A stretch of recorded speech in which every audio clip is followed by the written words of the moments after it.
Look at this, 121.5 miles. That is amazing. Of course, it is a little bit windy, so that's going to kill my efficiency a little bit. 121.9. Look at that. Ooh, GT 350. Nice. Anyways, what is going on, YouTube? Dapper Dan here. Another beautiful day here in Colorado. It may not look like it, but it is currently 75 degrees. It is so nice out. It's nice enough to be squinting. When we got nice weather like this, you guarantee I gotta take the bikes out. And then we get stuck at the light. Don't even gotta touch the brakes. Slowly let the engine braking get us. Alright, now we gotta touch the brakes. Hey, we got some other riders. 122.8, look at that! It's going up! I guarantee if it was not windy, I could get every single bit of that efficiency out of this bike. We do have a little bit of a tailwind right now, so that's helping a little bit. But probably not that much. Is this person gonna let me in? No. Oh my gosh. People, learn how to drive.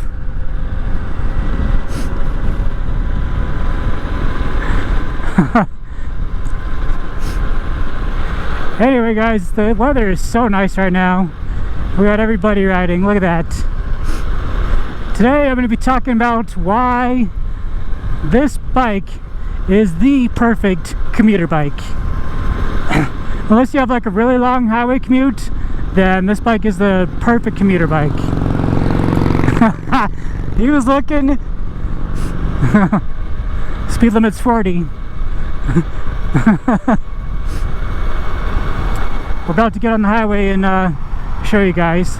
So when I first got this bike, I realized I would be driving it to work every day. When I first got the bike, I was making a 40 to 45 minute commute every day, and that was mostly highway. I was coming from Fort Collins up there to Greeley way over there, and I was riding this bike every single day, and it did me absolutely, it was absolutely flawless until that one fateful day when it didn't charge all the way. And I was like, oh well, we're still at 80%, I can still make it there and home. But then I made it almost to the dealership, but that's, you guys already know that story. I don't know why they keep changing these exit ramps, but they need to stop. It was fine how it was. I got it going here, then going here, then you got a long straightaway, and then another sharp turn.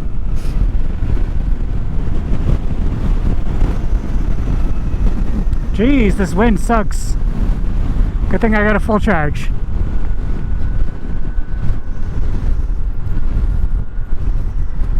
I don't know how they expect anybody to make that turn unless you're doing like 10 miles an hour. Anyway, so we are in eco mode. I always rode it in eco mode whenever I'm commuting. Normally like on a weekend ride, that's when I'll put it into sport mode. But when I'm trying to preserve the battery, we keep it in eco mode. Now I just watched, actually just this morning, Zach Quartz came out on, I think it was Revzilla YouTube channel, the day of this filming. He came out with an FXE review, and his FXE, apparently in eco mode, they are governed at 65 miles an hour. We are in eco mode now. Sorry, there's a lot of wind, and we're at 65, 67. This bike will definitely do well over 60 miles an hour. It is governed, however, at 85 miles an hour. So this wind is killing my efficiency. But put that a little forward.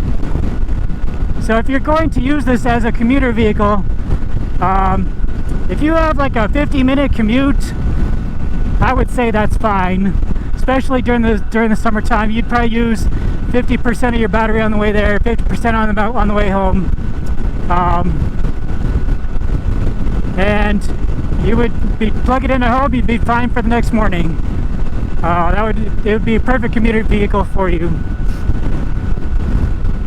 If you have anything less than a 50-minute commute, that would be absolutely perfect, even if it is highway. Like I said, I was commuting on this bike and it was mainly highway. It was probably, I would say, at least 25 miles of highway, and the rest was like city speeds. Now, if you are in the city, if your commute is in the city, my new commute to my new job is only 8 minutes. So I can ride this for at least a month. Oh hey, that's the same people, I think. Same looking bike. I could ride this for at least a month before I have to charge it. And my whole commute now is just all city commuting. We can make it.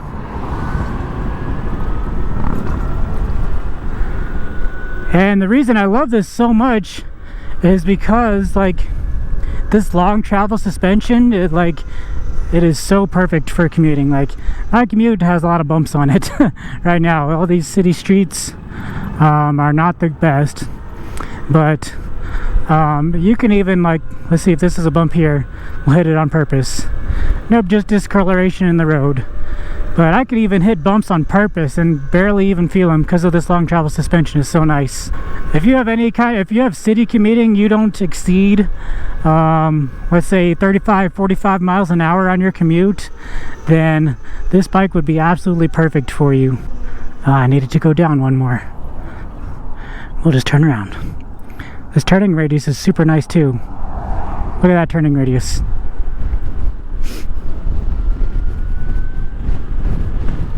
Oh, that Ranger looks nice. Oh, look at this. We'll take the dirt road, I guess. No truck parking. It doesn't say anything about supermotos. Oh, my first off-road adventure here with my Zero. Golly. All right, so this road is a little bit exaggerated, but you can tell in my voice that it's barely any vibration. This bump here, all right, that was a exaggerated bump, but we still felt that a little bit. Now, I don't know, probably nobody has a commute with a road that bad, but you never know. If your roads were that bad, I would suggest the Zero FX rather than the FXS. I was even one too early again. Now, see, look, we'll hit the pothole or manhole cover. Didn't feel it at all. That's why this bike is so good for commuting. Like, I'll hit three of these manhole covers and not even feel it. Look at this. 1, 2, 3. You could hear it, but you couldn't feel it. Now you can see we're heading into the wind now, and our efficiency is severely gonna drop. So if you live like in a very windy place like Wyoming, the state of Wyoming, for example, I would not suggest getting this for your commuter bike. Unless you have a really short commute, then that would be fine. But literally any other place in the world, this bike does not care about elevation. It does not care about anything else except for the wind. You'll still have max power at any elevation. This bike is made to do a lot of miles, like, because there is zero maintenance that you have to do on it, except for brake pads and tires. That's it. So this bike is made to be a commuter vehicle, pretty much. On long commutes, even on the highway, this bike soaks up all the bumps. It is made for commuting. I cannot tell you guys how much this bike is made for commuting. Now, if your commute is entirely highway, you would have to do a calculation and see if you could make it, and even do a test run. So when I first got this bike, I did a test run like on a weekend. I was like, let me even see if I can even make it to my job and back. And I did a test run and I had plenty of range left. So yeah, I would definitely suggest doing a test run before you start commuting, just in case. That way at least you're not going to be late for work or anything. if it does not make it. And this bike never ceases to amaze me on how efficient it is. What's up, KTM guy? It has no issue doing highway speeds. And the suspension is so soft that it soaks up all the bumps. Right now we're a little bit sideways because of the wind, but it's alright. We still got this. And if you guys watched having this windscreen, you watched my old videos, having this windscreen increases the efficiency by 5% and also makes it an even better commuter vehicle. Jeez, this wind is killing me. I'm gonna have to use a little more energy than I was hoping for this highway stint because of the wind. See, I need walls like this everywhere. Block the wind. You know what? Just make it a tunnel. Make every highway a tunnel. There we go. That way, whenever it snows, there will be no snow on the highway. The wind will go right over it. As you guys can see, we are perfectly keeping up with traffic, even with the wind. And all these bumps in the road, like, I don't know if you guys can see, but there's bumps in the road and I'm not feeling any of them. So for those reasons alone, it makes it a great commuter vehicle. And you guys already know this bike gets 500 miles per gallon equivalent, and that alone is worth it. It only costs 81 cents to recharge this from zero to 100%. It's only 81 cents. Even if you had to recharge it every single day like I used to have to do, it's still worth it, because that is way less than you'll spend in gas. And I don't know why this guy's afraid to go. You have your own lane, dude. There you go. Good job.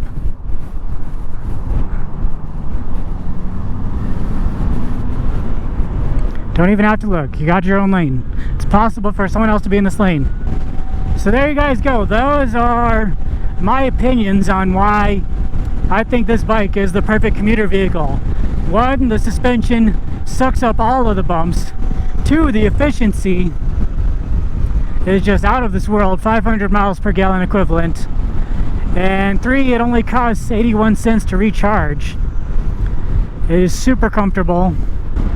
This bike is absolutely perfect for commuting, unless, of course, you have a very long commute. So the only way I would do this if I had a very long commute is if I could charge it while I'm at work. So say you use the whole range. Let's say you get 75 miles of highway range.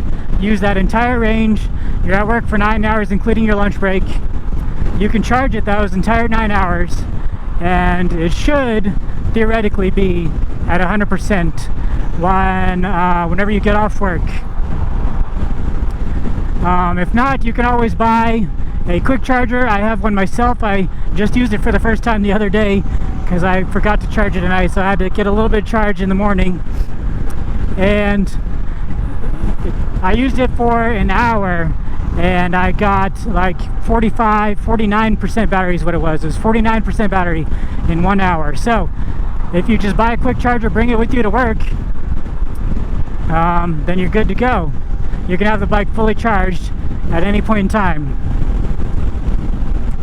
And with this bike especially, the 3.6 model, I can take out each of these batteries, bring them inside with me, and with the quick charger I can plug them in and charge them if there's no charging spot in like a parking garage or something.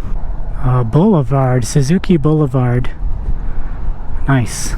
A parallel twin. So there you guys go. There is my thoughts on why I think this bike, specifically with the windshield and the handguards, because those improve your efficiency a little bit, is the absolute perfect commuter bike. Unless 2 things. So there's 2 reasons why it wouldn't be. If you have an extremely long commute, or if you live in a very windy area. But anyway guys, I hope you enjoyed today's video. I'm gonna try and get out of this wind. If you liked today's video, make sure you give it a big old thumbs up. Leave me a comment, let me know what you think. If you really enjoyed the video, share it with a friend, let everybody know that this is the perfect commuter bike anybody could get. And if you haven't already, hit the subscribe button. Thanks for watching and have a good day. Later.